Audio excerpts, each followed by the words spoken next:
Olá e bem-vindos ao Vazio. Se você gosta de conteúdos como este, não se esqueça de se inscrever no canal para receber mais atualizações. Além disso, se gostou do vídeo, deixe seu like e siga-nos nas redes sociais. Sem mais delongas, vamos para o vídeo. Todo pai, ao tentar proteger e manter seu filho seguro, tenta explicar que confiar em estranhos pode ser perigoso. Eles enfatizam que você não deve conversar com estranhos, segui-los para algum lugar e, sob nenhuma circunstância, entrar no carro de um desconhecido.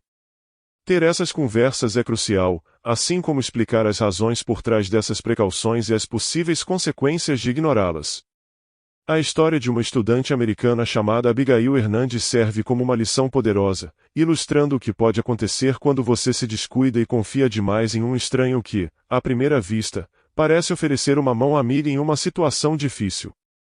Tudo que Abigail fez foi acreditar que um cara simpático a levaria para casa, mas, em vez disso, ela acabou na cova de um verdadeiro monstro. A família e a vida de Abigail Hernandes.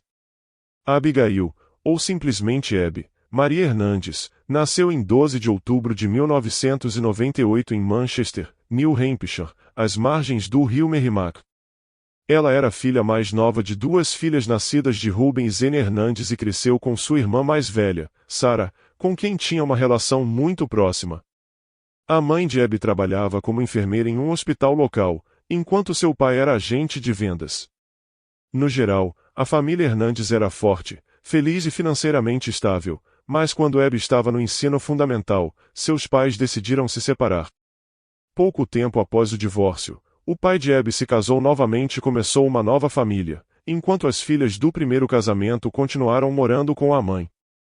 Ruben ainda apoiava suas filhas financeiramente, mas seu relacionamento se resumiu a simples saudações de aniversário e Natal.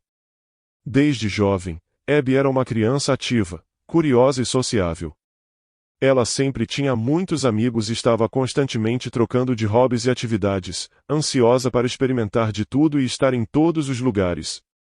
Abby praticava esportes, era uma artista talentosa, gostava de fotografia, lia muito e estudava línguas estrangeiras, que aprendia com facilidade. Por volta dos 12 anos, Abby se tornou membro de um clube ao ar livre local, participando regularmente de acampamentos, trilhas e se apaixonando pelas montanhas. Ela também se tornou bastante habilidosa em técnicas de sobrevivência na selva, usando essas lições em várias aventuras. Não é surpreendente, considerando a beleza natural de New Hampshire, com suas florestas, montanhas e rios, um paraíso para atividades ao ar livre, trilhas e escaladas. Este é um estado que atrai aventureiros, buscadores de emoção e amantes da natureza de todo o país. Os colegas de classe de Abigail Hernandes a descreviam como uma garota corajosa, inteligente, amigável e determinada, que conseguia se conectar facilmente com as pessoas ao seu redor. Ela era o tipo de pessoa que podia se envolver em uma conversa sobre praticamente qualquer assunto, não tinha medo de desafios e sempre espalhava seu otimismo para todos ao seu redor. Abby não era do tipo que ficava parada, ela estava sempre em movimento, constantemente fazendo grandes planos para o seu futuro. O verão de 2013 foi repleto de eventos emocionantes para Abigail. Quando voltou para a escola em setembro, ela tinha muitas histórias sobre suas férias de verão, onde esteve, o que viu e todas as coisas que conseguiu fazer. Nessa época, a jovem de 14 anos havia iniciado um relacionamento romântico com um garoto chamado Jimmy, que frequentava a mesma escola e era um ano mais velho que ela. Zenia, a mãe de Abby, sabia sobre o relacionamento e não se importava que sua filha namorasse. Desaparecida a caminho de casa. No início de outubro de 2013, com as férias de outono e seu 15º aniversário se aproximando, Abigail estava ocupada planejando uma caminhada com outros membros de seu clube ao ar livre. Ela até recebeu um par de botas de caminhada novas como presente, mas elas estavam um pouco apertadas, então decidiu usá-las na escola para amaciá-las. Em 9 de outubro, Abby foi para a escola como em qualquer outro dia. Após as aulas, ela planejava dar uma volta por um parque próximo, mas prometeu à mãe que não demoraria a voltar. No entanto, por volta das 17 horas, quando Abby ainda não tinha chegado em casa, Zenia decidiu ligar para ela, apenas para descobrir que o telefone de Abby estava desligado. Preocupada, mas tentando manter a calma, Xenia imaginou que sua filha talvez tivesse se encontrado com amigos e o telefone havia descarregado. Algumas horas depois, sem notícias de Abby e sem conseguir entrar em contato com ela, Xenia começou a entrar em pânico. Ela começou a ligar para os amigos e professores de Abby, tentando descobrir quando ela havia saído da escola e para onde poderia ter ido. A escola informou que Abby havia saído logo após o fim das aulas e se despedido de seus amigos no ponto de ônibus, onde todos pegaram o ônibus escolar. Abby, no entanto, optou por voltar para casa a pé. Nenhum dos amigos de Abby a tinha visto desde então, e ela não havia passado na casa de ninguém nem ligado para ninguém. Nem mesmo Jimmy conseguiu falar com ela, apesar de terem combinado de se encontrar mais tarde naquele dia. Aterrorizada, Xenia, junto com sua filha mais velha, Sarah, não perdeu tempo e foi diretamente à delegacia para relatar o desaparecimento de Abby. Como Abby era menor de idade, a busca por ela começou imediatamente. Os investigadores descobriram que o último sinal de seu celular foi captado a cerca de 1,5 quilômetros de sua casa. Quase imediatamente, as notícias sobre o desaparecimento da estudante começaram a se espalhar nas redes sociais. Flyers com a foto de Abby, uma descrição das roupas que ela usava e um número de contato para qualquer informação sobre seu paradeiro foram rapidamente impressos e distribuídos. Na manhã seguinte, uma reportagem sobre a jovem desaparecida foi ao ar durante o noticiário das 7 horas, pedindo que qualquer pessoa com informações entrasse em contato. Centenas de policiais, voluntários e cidadãos preocupados se uniram à busca pela jovem de 14 anos. Eles vasculharam parques locais, terrenos baldios, áreas arborizadas, corpos d'água e edifícios abandonados. As autoridades exploraram várias pistas, procuraram possíveis testemunhas e entrevistaram amigos e familiares de Abby, mas todos os esforços foram em vão. O primeiro suspeito. Os detetives que investigavam o caso tentaram descobrir se Abby tinha inimigos, rancores ou talvez um admirador insistente demais, mas todos que a conheciam insistiam que ela era sempre o centro das atenções, uma garota amigável, aberta e de coração generoso, que não tinha adversários. Ela nunca se envolveu em conflitos, e nenhum de seus amigos já tinha ouvido falar de alguém a perseguindo ou assediando. Uma das primeiras pessoas que os detetives interrogaram foi o namorado de Abigail, Jimmy, que rapidamente se tornou o principal suspeito. Eles o questionaram se houve alguma desavença ou briga entre eles, se ele tinha algum motivo para estar chateado com ela ou se ele poderia ter tido algum motivo para machucá-la. Mas Jimmy parecia atordoado com as perguntas, sem entender por que estava sob suspeita e sem imaginar como alguém poderia pensar que ele gostaria de machucar sua namorada. Jimmy tinha um álibi sólido para o momento em que Abby desapareceu, corroborado não apenas por sua família, mas também por seus professores e cerca de uma dúzia de amigos. Naquele dia, sua agenda estava cheia de escola, prática de esportes, ensaios para uma apresentação da banda da escola e a festa de aniversário de seu avô, em que ele compareceu sem faltar a nenhum compromisso. Jimmy cooperou totalmente com a investigação, contando à polícia tudo o que sabia, mas isso não ajudou a avançar o caso. Era como se Abby tivesse desaparecido no ar. Apesar de meses de buscas, não havia uma única pista ou sequer um indício de onde procurar em seguida. Os detetives entendiam que as chances de encontrar a adolescente viva estavam diminuindo, mas a família de Abby se recusava a perder a esperança. A carta misteriosa e uma teoria surpreendente. Cerca de 1 mês e meio após o desaparecimento de Abigail, sua mãe encontrou uma carta estranha da filha desaparecida na caixa de correio de sua casa. Na carta, Abby pedia desculpas pelo que havia feito, dizia que estava bem, saudável e em segurança. Ela escreveu que amava sua mãe e Sarah, mas que não podia revelar onde estava. No final da mensagem, havia uma frase enigmática e bastante intrigante: os sonhos se realizam. A análise da caligrafia confirmou que a carta foi realmente escrita por Abby, e ela estava datada do início de novembro, o que significava que havia uma grande chance de a adolescente ainda estar viva. Mas onde ela estava e por que não conseguia explicar a verdadeira razão de seu desaparecimento? Ela estava com medo ou alguém a obrigou a escrever aquela carta? Imediatamente, surgiu a teoria de que Abigail havia fugido de casa voluntariamente, mas, ao ver as notícias sobre seu desaparecimento, decidiu avisar sua família de que estava viva. Especulava-se que Abby poderia estar grávida e fugira com o pai da criança, com medo de enfrentar a ira da família e o julgamento de outras pessoas. No entanto, a família Hernandes ficou indignada com essa teoria de gravidez e fuga.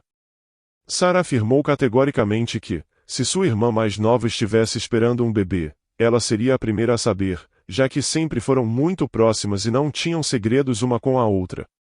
Além disso, o único namorado de Abby era Jimmy, e, segundo ele, eles ainda não tinham tido relações íntimas, ambos ainda eram virgens.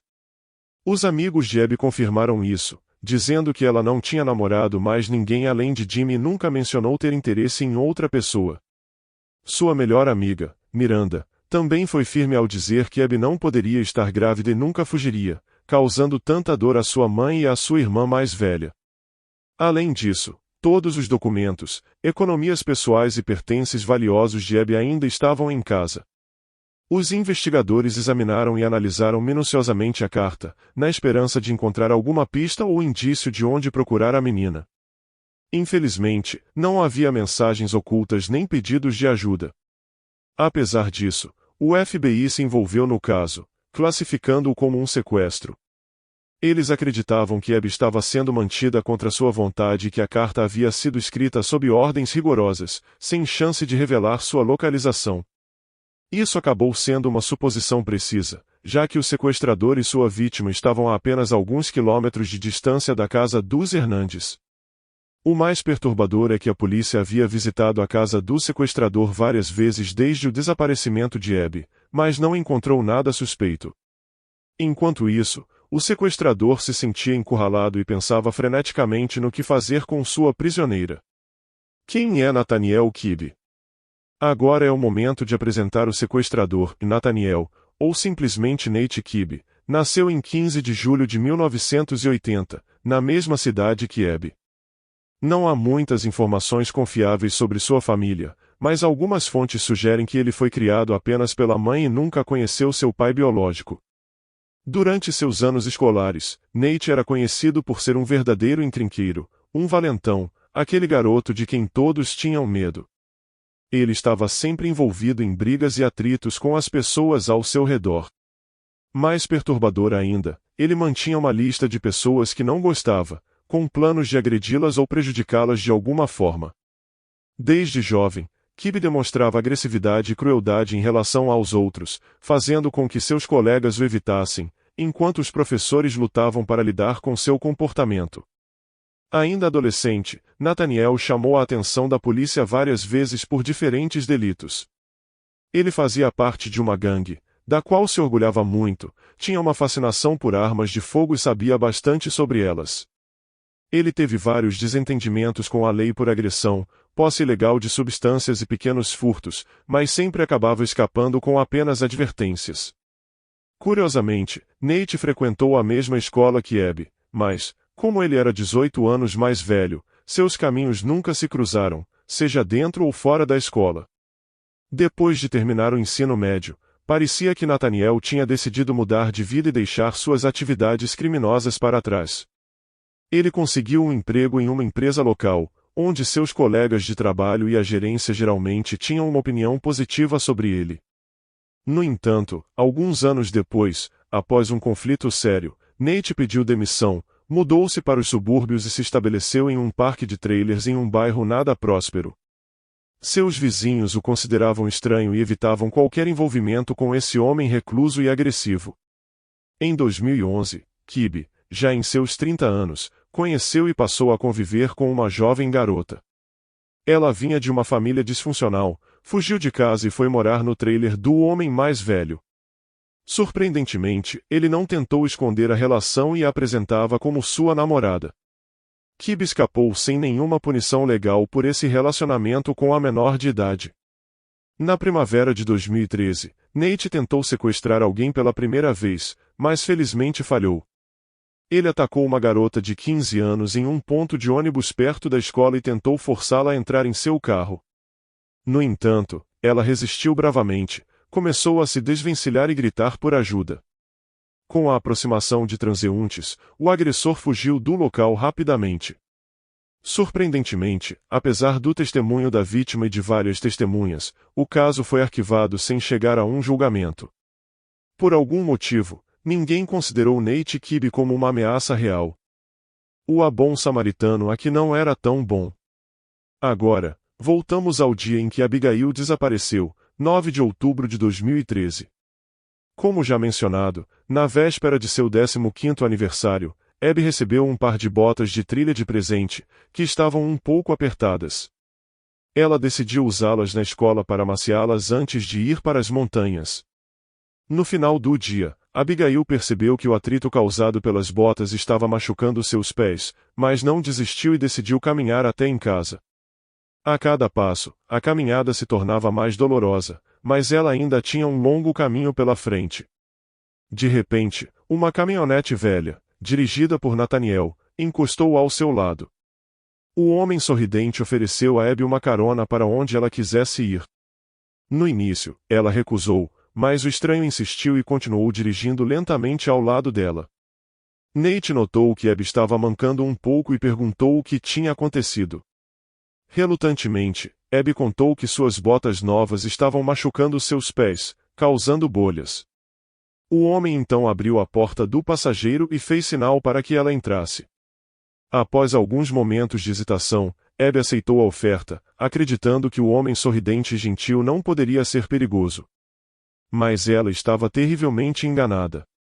No caminho, Kibbe começou a conversar, tentando deixar sua vítima à vontade, e ele fez um ótimo trabalho. Abby começou a se sentir segura, respondendo às perguntas e até rindo de suas piadas. Em determinado momento, Nate mencionou que precisava parar em uma loja de ferragens para comprar algumas coisas para um trabalho de reparo. Quando ele parou em um estacionamento escuro, Abby ficou visivelmente nervosa. Ela disse que sua casa não estava longe e que poderia caminhar o restante do percurso sozinha. Percebendo o olhar perturbador nos olhos do motorista, ela tentou soltar o cinto de segurança e sair correndo do carro, mas Nate já tinha previsto essa reação. Com um movimento rápido, ele agarrou pela roupa com uma das mãos e puxou uma arma do porta-luvas com a outra. Apontou a arma diretamente para o rosto de Abby, ameaçando matá-la se ela tentasse resistir. O sequestrador então amarrou suas mãos e pés com fitas plásticas e colocou um boné de beisebol em sua cabeça, cobrindo sua visão, para que ela não pudesse ver para onde estavam indo. Ao notar que Abby tinha ajustado o boné para tentar enxergar o caminho, ele ficou furioso. Puxou uma arma de choque e a eletrocutou até que ela perdesse a consciência.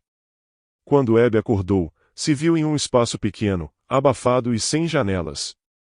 Para dar uma imagem mais clara, ela estava dentro de um container de metal, propriedade de Nathaniel, escondido em uma área isolada do parque de trailers, cercado por árvores.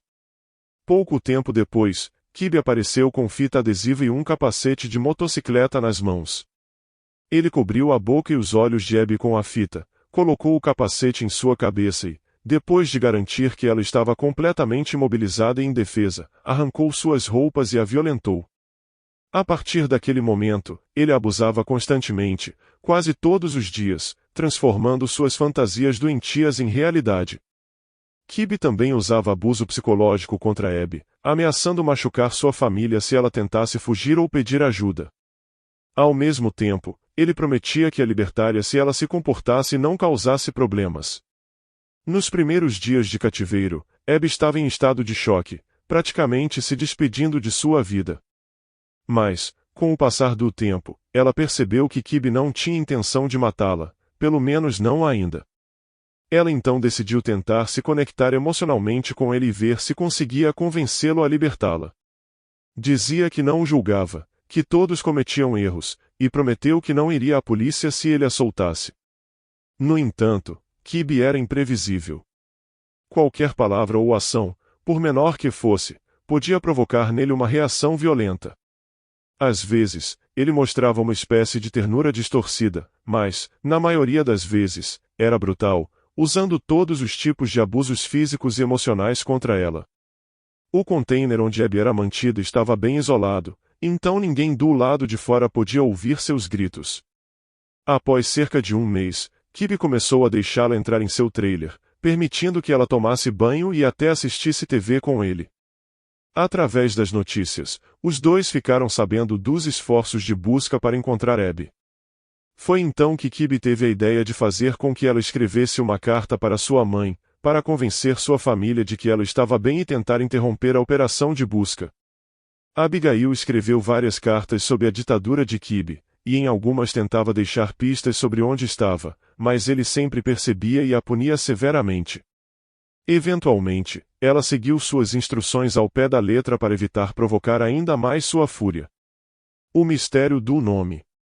Cerca de 6 meses depois, Kibe começou a confiar um pouco mais em Abby, permitindo que ela o ajudasse com suas atividades de falsificação de dinheiro. Às vezes, ele a deixava dormir em seu trailer e até a deixava cozinhar para ele. Mas ele ainda era brutal, continuando a abusar de Abby, forçando-a a chamá-lo de mestre, mantendo seu verdadeiro nome em segredo. Com o passar do tempo, a prisioneira obediente conseguiu construir um relacionamento de confiança com seu captor. Kibe até aceitou trazer livros e revistas para ela. Um dia, enquanto folheava uma dessas revistas, Abby viu o nome a Nathaniel Kibe impresso em uma página. Ela não tinha certeza se esse era o nome de seu sequestrador, mas decidiu arriscar. Em um momento de coragem, ela simplesmente o chamou pelo nome, esperando algum tipo de reação. Kibe revirou os olhos, suspirou e calmamente perguntou como ela tinha descoberto. Abby confessou que tinha visto o nome em um dos livros. Ele sorriu de lado, mas não disse nada. Essa pequena revelação mudou a dinâmica entre eles, e Abby percebeu que estava mais próxima de descobrir mais sobre seu sequestrador. A ajuda estava mais perto do que ela sabia. Durante o cativeiro de Abby, houve um momento em que ela esteve muito perto de ser resgatada, mas não sabia disso. A polícia visitou o parque de trailers onde Kibe morava, mas por um motivo totalmente não relacionado ao sequestro. Kibe tinha quebrado a lei mais uma vez. Para evitar problemas maiores, decidiu cooperar com as autoridades e confessar a posse ilegal de uma arma de fogo.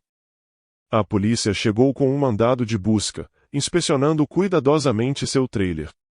No entanto, ninguém pensou em verificar o container onde Abby estava sendo mantida. Por algum motivo, os oficiais não consideraram dar uma olhada no container isolado. Graças à sua cooperação com a polícia, Kibe recebeu apenas uma multa, e sua arma foi confiscada. Mais uma vez, ele conseguiu escapar das consequências reais de suas ações. Parecia que a sorte estava ao seu lado, e ele provavelmente se sentia invencível.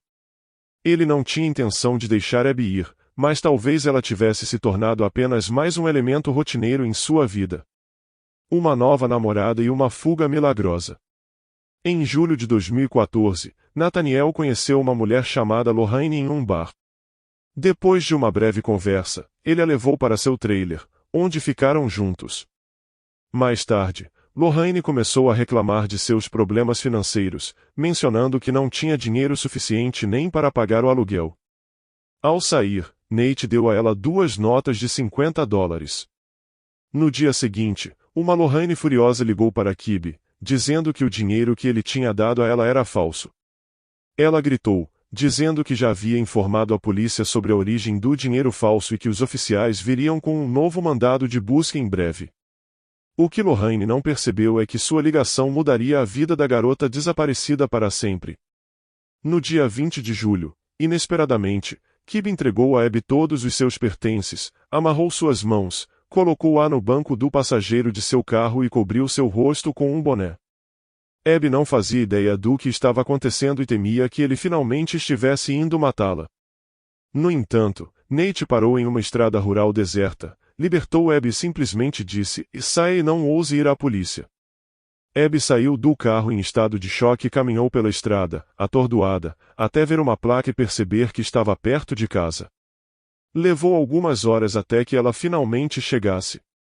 Mais tarde, em entrevistas, ela contou que olhava por cima do ombro o tempo todo, com medo de que Kibe voltasse, mas ele não apareceu. O retorno para casa. A câmera de vigilância da casa da família Hernandes capturou o momento em que Abby voltou para casa. Ao entrar, Abby ouviu sua mãe conversando com alguém ao telefone e chamou por ela em voz alta. Chocada, Xenia derrubou o telefone e correu até a porta. Elas se abraçaram por muito tempo, chorando, incapazes de acreditar que o pesadelo finalmente tinha acabado e que estavam juntas novamente. Abby notou como sua mãe havia mudado. Ela parecia mais velha e abatida pelos meses de preocupação. Xenia começou a perguntar imediatamente onde Abby tinha estado todo aquele tempo e o que havia acontecido, sugerindo que elas fossem direto à polícia. No entanto, lembrando-se das ameaças de Kibe, Abby decidiu não entregá-lo e mentiu, dizendo que não sabia quem a havia sequestrado ou onde estava sendo mantida. No posto policial, ela manteve a mesma história, ainda com medo de que Kibe pudesse voltar para machucá-la ou sua família. Durante a semana seguinte, Abby lutou com seus pensamentos, sem saber o que fazer. Eventualmente, ela decidiu contar a verdade para sua mãe. Xenia a convenceu a voltar à polícia, argumentando que o homem que fez isso precisava ser levado à justiça. Além disso, nem Abby nem sua família poderiam realmente se sentir seguras enquanto Kibe estivesse solto. Depois de refletir durante uma semana, Abby finalmente decidiu contar a verdade à sua mãe sobre o que havia acontecido. Xenia, sua mãe, ouviu em choque enquanto Abby revelava detalhes do seu cativeiro e o nome do homem que a havia sequestrado, Nathaniel Kibe. Embora ainda estivesse assustada com as ameaças de seu sequestrador, Abby sabia que a única maneira de garantir que ele nunca mais a machucaria ou ameaçaria sua família era entregá-lo à polícia. Convencida por sua mãe, Abby voltou à delegacia e forneceu mais informações, incluindo o modelo do carro de Kibe e a placa de licença. Com esses detalhes, a polícia conseguiu rastrear Nathaniel Kibe rapidamente. No dia 28 de julho de 2014, Nate foi preso sem resistência. Surpreendentemente, ele negou todas as acusações, afirmando que não era culpado pelo sequestro. Ao revistar a casa e o container de Kibe, a polícia encontrou provas irrefutáveis de que Abby havia sido mantida lá por meses. Fragmentos de cabelo, sangue, suor e até mesmo unhas quebradas de Abigail foram recuperados, confirmando o pesadelo pelo qual ela havia passado. Julgamento e sentença. Apesar das evidências esmagadoras contra ele, Nathaniel Kibe continuou a negar sua culpa e inicialmente tentou lutar contra as acusações. No entanto, em 2016, para reduzir sua sentença, ele aceitou um acordo judicial e confessou seus crimes. Ele foi condenado a 90 anos de prisão, com a possibilidade de condicional somente após 45 anos. Durante o julgamento, Abigail fez um depoimento emocionante, no qual declarou que havia perdoado seu sequestrador, embora não esquecesse o sofrimento que ele causou. Ela também mencionou que, após esse trauma, havia aprendido a valorizar ainda mais sua vida e cada momento com seus entes queridos. Sua mãe, Xenia, também falou no tribunal, expressando um profundo ódio por Kibe, mas ao mesmo tempo, agradecendo pelo fato de ele ter poupado a vida de sua filha e permitido que ela retornasse à família. Conclusão. O caso de Abigail Hernandes não foi apenas uma história de dor e sofrimento, mas também uma prova de resiliência e coragem. A jovem que enfrentou meses de abuso e tortura física e psicológica emergiu como uma sobrevivente, e sua experiência serviu como um lembrete do perigo que se esconde nas interações com estranhos. A história de Abby também sublinha a importância de nunca desistir da esperança, mesmo em momentos de desespero.